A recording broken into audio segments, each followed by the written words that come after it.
প্রত্যেকটা বাগানে আলিপুরদুয়ার সংলগ্ন মাঝিটাবড়ি চা বাগানে দাপিয়ে ভোট প্রচার সারলেন তৃণমূল কংগ্রেসের প্রার্থী প্রকাশ সিং বড়াইক। এদিন তৃণমূল কংগ্রেসের এই দাপুটে প্রার্থীর সাথে উপস্থিত ছিলেন পৌরসভা চেয়ারম্যান প্রসেনজিৎ কর সহ জেলা তৃণমূল কংগ্রেসের সম্পাদক সন্দীপ ধর সহ এক ঝাঁক তৃণমূল কর্মীরা। এদিন তৃণমূল কংগ্রেসের প্রার্থী প্রকাশ সিং বড়াইক বলেন, চা বাগানে মহিলারা লক্ষ্মীর ভান্ডারের টাকা 500 টাকার পরিবর্তে 1000 টাকা পেয়েছে। চা বাগান প্রচারের সময় বেশিরভাগ মহিলারা নিজেরাই এই প্রকল্পের সুবিধা পাচ্ছেন বলে জানিয়েছেন। স্বাভাবিকভাবেই এই মহিলা ভোটাররা এই লোকসভা নির্বাচনে তৃণমূল কংগ্রেসকে ভোট দিয়ে জয়ী করবেন। প্রত্যেকটা বাগানে কেন্দ্রিত করে হাজার হাজার লোক কিন্তু আমাদের শ্রমিকদের সাথে আমি কন্টিনিউ মিটিং করেছি।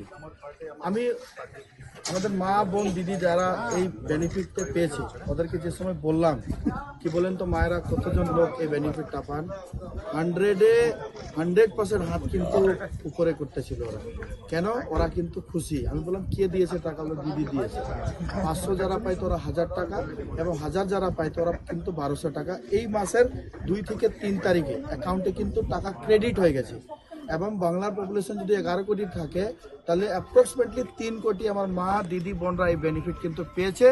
এবার মহিলাদের ভোট এবং চা বাগানের ভোট দেখবেন কিভাবে হবে। 5 বছরের এদের ব্যর্থতা আর আমাদের গভর্নমেন্ট কি কি কাজ করেছে। আমরা ডেভেলপমেন্টকে নিয়ে নেমেছি, সত্যি কথাটাকে বলেছি। अमरूज के चलते बहुत कोई नाना किस्म के राम रमन करी बगान में प्रकल्प दिखाया